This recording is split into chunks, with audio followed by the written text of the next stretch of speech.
So in sum, I've talked about 3 systems that address the question of how can we scale authentic, hands-on, real-time learning interactions for the domain of computer programming that are all built on top of my Python tutor system. To recap the main contributions, first is visual representations empowered discussion, and that's embodied by the Python Tutor Visualizer, which has had over 3.5 million users from over 180 countries so far. The second idea is that shared context facilitates anonymous help. So using this public help queue, strangers from over 107 countries have volunteered to help one another in similar ways as people who actually know each other, as their friends and acquaintances do, which I think is really exciting. And finally, real-time scaffolding helps experts multitask. So with the CodeOpticon interface, a single expert can monitor about 100 learners and help about 3 of them at once without feeling overloaded. So in the end, I think the take-home message from this talk is that I want to reject this notion that a natural consequence of scaling is that you lose this authentic human connection. So I think that it is all too easy to give up and say, okay, in order to have people learn programming at scale, yeah, they're going to read some web pages, maybe look at some forums, download some software, look at some code examples. Yeah, you're really mostly on your own.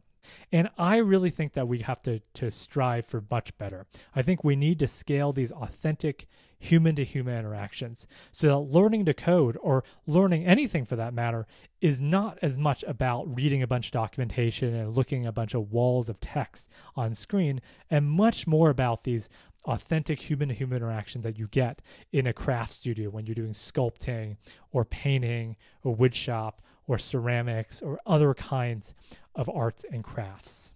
I have one soapbox slide, and this is me sitting, my computer's not really on a soapbox, it's more on a filing cabinet box. This is December 2009. This is me in graduate school in the middle of my PhD. I did not have furniture for a fair amount of grad school because I was busy moving around so much. And this was the environment from which the Python Tutor project was born almost a decade ago in December 2009.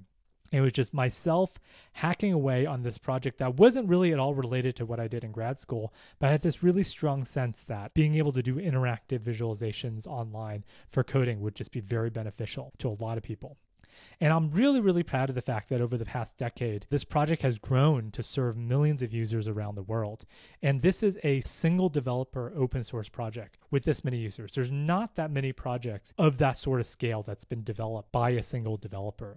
Currently, I have research grants from traditional funding agencies for scientific research to fund my research group, which always hovers around, say, 5 graduate students. But the issue is that these grants do not directly fund the development of open source educational software such as the Python Tutor.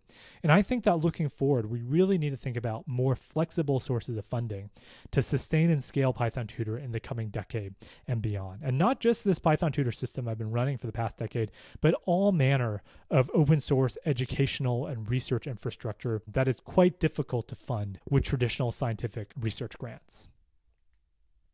So before I conclude, I want to talk very, very briefly about several of my student projects that I did not, unfortunately, have time to cover in this talk. So my general research agenda over the past few years that I've been a professor is called Learning Programming Scale. And so far, I've described 3 projects that are at the core of that research agenda about visualizing code execution, about one-on-one live help, and this one-to-many tutoring with CodeOpticon system. And these fall into the category of work in building programming environments, especially for novices. So other projects in this space include stuff that my students have built. So there's a system for scaffolded pair programming, another system for web-based data science education, which is really exciting as well. Another line of work that I have in this space is understanding diverse learners, doing empirical studies at scale to understand how people from all manner of backgrounds are learning to code. So we did this study with colleagues on female Stack Overflow users, one on hackathon participants, one on non-programmers, mostly coming from business and sales and the humanities background, trying to learn to code, older adults age 60 and over, and non-native English speakers. And the final category of work that my students have been working on has been on redesigning programming tutorials. So first, thinking about how people currently use the current generation of digital textbooks and MOOC forums, and then designing new formats like, can we get learners to annotate code or to make annotations while they're working through code and use that to power new kinds of tutorials?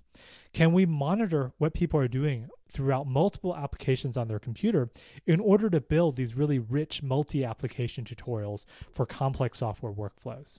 And finally, can we analyze screencast tutorial videos, especially for computer programming concepts, to grab and extract the content out of them and their structure and repurpose them into more robust formats and more interactive formats than just watching a video, say, on YouTube?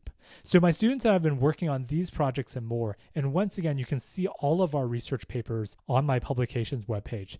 So with that, I'd like to conclude my talk, and I'd encourage you to check out my homepage and also the pythontutor.com webpage for more details about these projects and more.